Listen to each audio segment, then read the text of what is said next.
Bores dahil nakikita nila na araw-araw dumadami at dumadami ang mga nagiging biktima ni FLM sa kanyang mga scam. Actually, matagal nang sinusubaybayan ng NBI Cybercrime Division si Francis Leo Marcos. I think as early as the first week of April ay nagsalita na si Attorney Vic Lorenzo, ang hepe ng Cybercrime Division, tungkol sa kanilang monitoring sa mga ginagawa ni Francis Leo Marcos na paggamit sa social media, no? Lalo na po yung YouTube sa kanyang pangbudol-budol sa mga inosenteng tao, mga kababayan natin, lalo na sa mga overseas Filipino workers, mga kababayan natin who are working abroad, no? In the Middle East, in Europe, in the continental America, no, USA, Canada, and then the Middle East, no, and also here in Asia dahil napakarami na ang reklamo at ginagamit nga yung YouTube bilang platform niya sa kolekta ng pera, no, kolekta ng pera, kunwari para sa kanyang ginagawang charity work, no, sa pagtulong sa mga mahihirap sa panahon ng krisis dahil sa COVID-19. So, I'm very flattered, no? Nagagalak ako at nakarating sa pansin ni Idol Raffy Tulfo ang mga expose ko, lalo na ang paggamit ni FLM sa tatlong magkaibang pangalan sa kanyang mga passport, no? And this is by itself a serious crime, no? Fraud, the use of fraud, no? To obtain passports is a serious crime in the Philippines and all over the world, no? In any country. Malaking kasalanan po ito pag dinadaya mo, no? Pinipeke mo yung mga dokumento mo para makakuha ng passport. Karamihan po nito ay mga terorista, no? Terorista at mga kriminal. And ako, wala po akong pag-alinlangan. I have no hesitation to call Francis Leo Antonio Marcos and Norman Antonio Mangusin as a criminal, no? Kahit ano pang sabihin niya, no matter how he protest. Sabi niya, hindi ako kriminal, no? Wala akong nagawang pang-hold up. Wala kang pang-hold up, pero yung krimen mo, sabihin natin class. Ginagamit mo yung social media para mabudol-budol mo ang mga tao.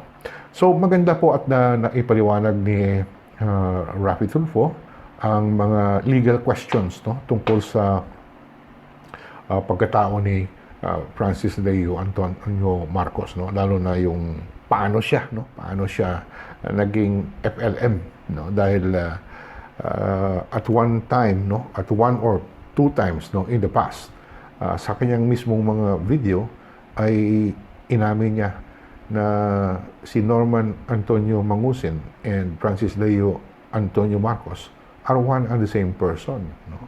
Pero nung nasa NBI na siya noong Martes at tinanong siya kung ikaw ba ay si Norman Mangusin, sabi niya hindi, no? Hindi. So, diyan mo na makikita yung mga kung ano kasinungaling itong si Francis Leo Marcos, no? So, bakit naging FLM? Paano siya naging Francis Leo Antonio Marcos, no? At kasama ni Raffy Tulfo yung abogado ng kanyang tanggapan, no? Ipinaliwanag na dapat may sa birth certificate, dapat may perma dyan, no? May perma dyan ang sinasabi niyang tatay niya na si Pacifico Edralin Marcos, no? Dahil kung wala pong perma, wala pong recognition na tinatawag, walang acknowledgement, ay hindi po yan, no? Especially under the old law, no? Hindi ka pwedeng i-recognize as an illegitimate child kung totoo man na illegitimate child siya, anak siya sa labas ni Pacifico Edralin Marcos, no? So hindi pwedeng gamitin niya ang pangalan ng tatay niya, kung si Pacifico Marcos nga yung sinasabi niya na tatay niya, hindi pwedeng gamitin na isang Marcos siya at hindi pwedeng gamitin na ang pangalan ni Pacifico Edralin Marcos na siya yung tatay. Okay. So, napakita ko rin yung certification mula sa Philippine Statistics Authority o dating National Statistics Office, no? na wala sa kanilang records ang pagkasilang, no, sa isang Francis Leo Antonio Marcos noong September 29, 1979. No? So mas maganda sana kung mga bagay na ito ay matignan pa, no, maimbestigahan ng mas malalim pa ng mga Tulfo brothers. No? Alam ko marami silang magagaling sila, no? Magagaling sila pagdating diyan sa paghanap ng mga katibayan, no, tungkol sa katotohanan, no? Especially with serious issues like the identity of Francis Leo Marcos. Sinabi ni Rafi, tsaka yung abogado niya, na dalawang paraan lang, no? Birth certificate, no? Acknowledgement, kung siya nga ay anak ni Pacifico Marcos. Pangalawa, kung nagka-change of name siya. Pero yung sa change of name po, hindi po pwede yung sasabihin niya na doon pa lang siya sa magpipetition sa court at sasabihin niya na anak siya ni Pacifico Marcos. The only way na makakapagpapalit ka ng pangalan mo sa korte, you have to file a petition, is kung pangit, no, mabaho yung pangalan mo at dahil dito ay kinakadyawan ka, you are the subject of ridicule, no, pinagtatawanan ka, iniinsultuhan ka dahil sa mabaho mo na pangalan. So pwede po yan, no? Pero hindi po pwede na sa isang petition for change of name na i-correct mo, na sasabihin mo na nagkamali na si Norman Antonio Mangusin ang ipinangalan sa akin, ako pala ay si Francis Antonio o Francis Leo Antonio Marcos at tatay ko ay si Pacifico Edelin Marcos. Hindi po pwede yun, no? Hindi po pwede yun sa ating batas. No judge can issue such a ruling for a change of name, no? Na sabihin na nagkamali yung record, no? Kung pwede man, dapat doon yan sa local civil registrar, no? Yung LCR natin, no, sa bawat bayan, sa bawat lungsod, no, meron tayong LCR na tinatawag, no. So lahat na birth certificate, lahat na death certificate, lahat na marriage certificate, no, doon yan originally filed, no, sa local civil registrar. So kung meron man pagkamali, for example, nung pinanganak si Norman Mangusin bilang si Norman Antonio Mangusin at natuklasan ng nanay niya o gusto ng nanay niya na ipalabas talaga na ang katotohanan na si Pacifico Edelin Marcos nga yung tatay niya, dapat mag-file siya ng change o correction of records sa LCR na tinatawag.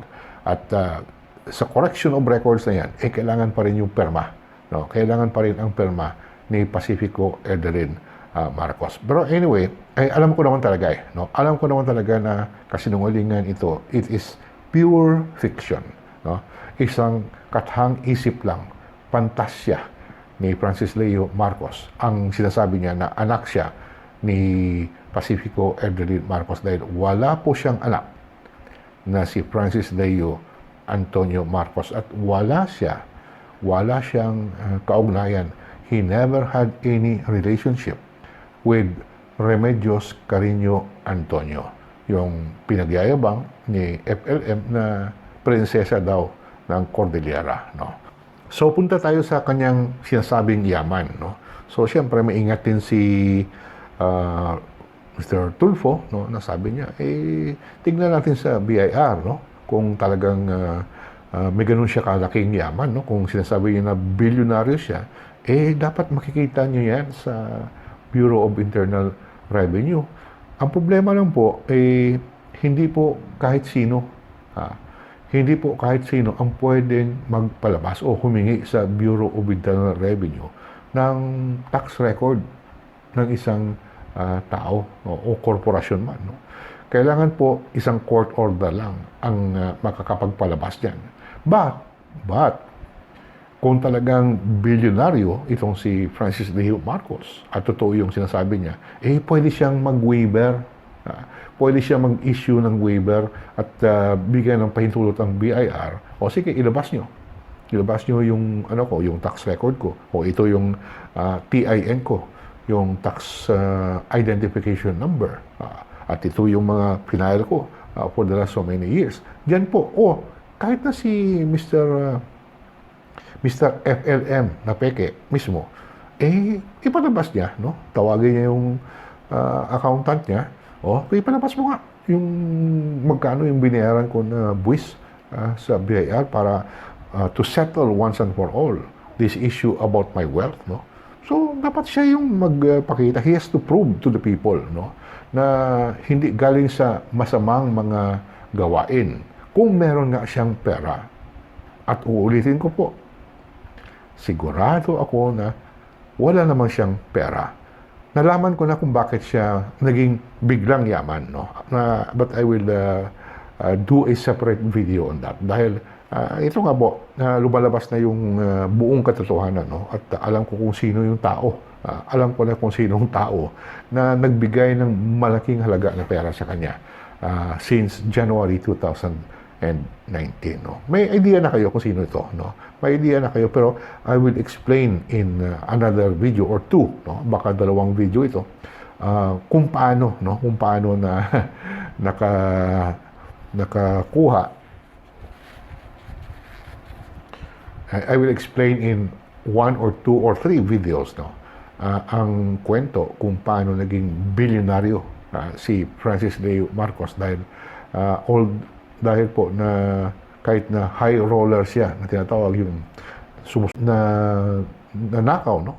Naloko niya yung mga tao na uto niya, so meron siyang milyon-milyon, pero kung ano kabilis ang pasok ng pera sa kanya, ganun din po kabilis ang paglabas nito dahil sa pagkatalo niya sa casino. Okay, so wala siya, no? Pero i-challenge ko, no? I-challenge ko si Mr. FLM, no? Tawagin natin FLM, no?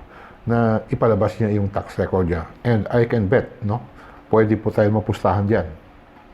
Wala po siyang maipakita na pagbabayad ng buwis para sa sinasabi niya na malaking yaman niya, no?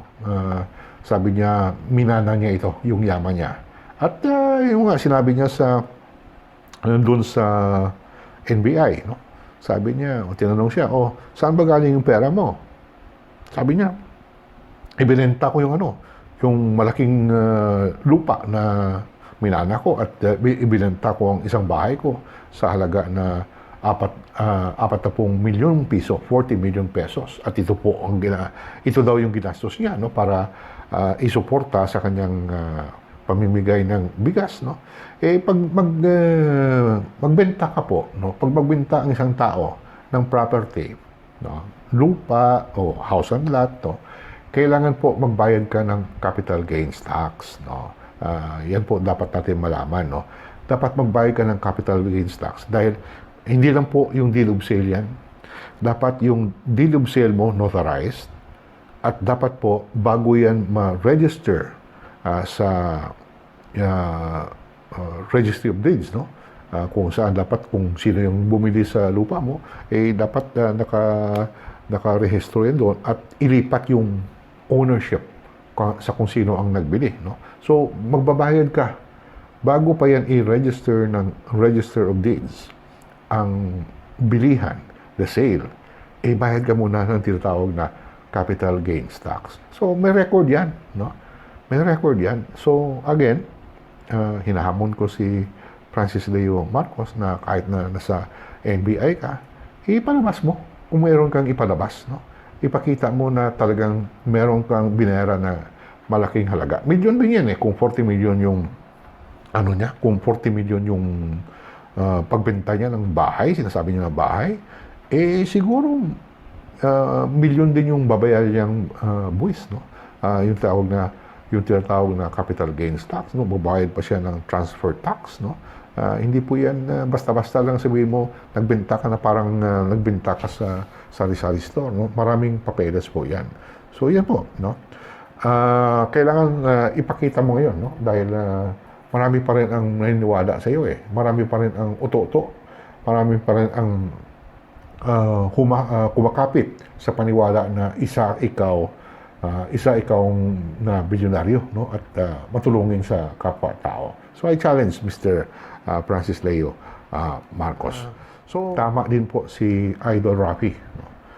Walang magawa ang National Bureau of Investigation kung alam nila na mayroong standing warrant of arrest for Francis Leo Marcos, no? Especially for the qualified human trafficking, which is unbailable, although sa ibang pangalan ito, sa Norman Antonio Mangusin. So, the only warrant nasa pangalan ni Francis Leo Antonio Marcos ay yung sa violation of the optometry law, no? Yung sa Baguio City.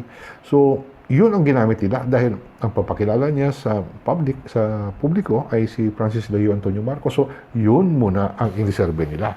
At sa naipaliwanag ko sa video ko kagabi, kinailangan muna na fingerprint siya doon sa NBI as Francis Leo Antonio Marcos dahil wala pa yata siyang fingerprint, no, as Francis Leo Antonio Marcos and compare this, no, i-match ito sa kanyang fingerprint as Norman Antonio Mangusin dahil nagtrabaho ito abroad So alam natin na kung magtrabaho ka abroad, you have to get an NBI clearance, di ba?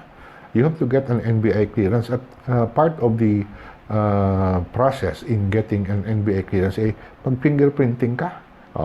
Ngayon, nung fingerprint na siya as Francis Leo Antonio Marcos, kinumpara, no? This was compared with the fingerprints of Norman Antonio Mangusin. Kung magkaiba yan, so hindi pwedeng isalbi sa kanya yung warrant of arrest for qualified human trafficking, di po ba? Magkaiba. So, the fingerprint po is the most reliable, no? Science po yan, no? Talagang matagal ng tao yan. Ibig sabihin yung fingerprint ko ay walang magkakapareho. In the whole world, billions of people around the world, wala pong magkakapareho sa aking fingerprint, sa inyong fingerprint. Very unique, no? Yung siyensya ng fingerprinting. Kaya doon siya nadali, no? Doon siya nadali sa fingerprinting. So, nung akala ng abogado niya ay makakapagpiyansa siya, no? Sa kanyang sa kasong violation of RA 8050 na 20,000 lang, pag nang lumabas na yung fingerprinting at siya nga si Norman Antonio Mangusin, sabi, di pwede, no? Hindi ka makakalabas. Kaya yung mga asungot niya dyan na nagsasabi na inimbitahan lang siya at makakalabas din, wag nyo nang ipilit na magpakalat ng fake news dahil bistado na no? And the NBI, si Deputy Director mismo, Levin, no? Siya mismo nagsabi na he is under arrest at hindi siya pwedeng pakawalaan on bail, no? Dahil nga non-bailable yung yung kaso niya for qualified human trafficking. There's nobody to blame, no? Wag kayong magsisi sa kahit kanino. Wag niyo sisihin si Boy Mejorada, wag yung sisihin si EPA, no? Wag niyo sisihin si JR Balico, wag niyo sisihin si Coach Jarrett dahil kung nainteresahan siya, kung naging target siya ng NBI, na alam ng NBI na meron siyang warrant of arrest, no? Bilang si FLM at meron siyang warrant of arrest bilang si Norman Mangusin. Siyempre nakita na siya araw-araw na sa YouTube, no? Sa Facebook, nandiyan siya, yabang-yabang niya, no? So, siyempre, kung hindi pa gumagalaw yung NBI, maraming galit sa kanya. Marami siyang atraso.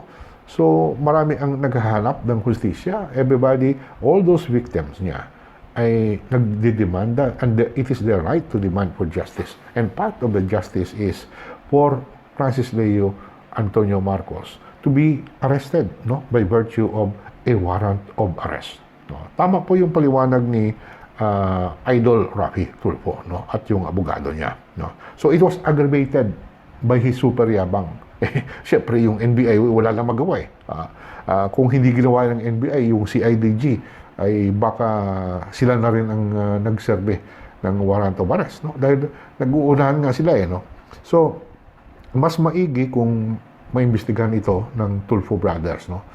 Itong Mayaman Challenge, because they will find out, no? I am sure they will find out. Dahil kung matuklasan nila ang katotohanan at hindi ito mahirap madiskubre, sigurado ako na pareho ang kanilang sasabihin tungkol kay FLM. Bulol-bulol, scammer, criminal, no? Alam ko naman mga Tulfo Brothers, hindi yan, walang tigil yan pag magsalita kung alam na nila yung katotohanan, no? So, yan po, no? So, again, maraming salamat po sa kay Idol Rafi Tulfo dahil in-acknowledge nyo sa video, nandiyan yung pangalan ko na ako yung source ng mga materials, no, na ipinalabas doon, lalo na yung mga passport, no, yung certification sa Philippine Statistics Authority. So, mabuti po ito na lumabas na lahat sa kay Rafi, no, kay Idol Rafi, at siguro mas marami na ang talagang titingin dito. And I am sure the NBI has already investigated this. I am sure the CIDG has investigated this. Hindi po ito mahirap mapatunayan. So, ako po muli si Manuel Boy Mejorada mula sa aking quarantine, home quarantine dito sa Metro Manila.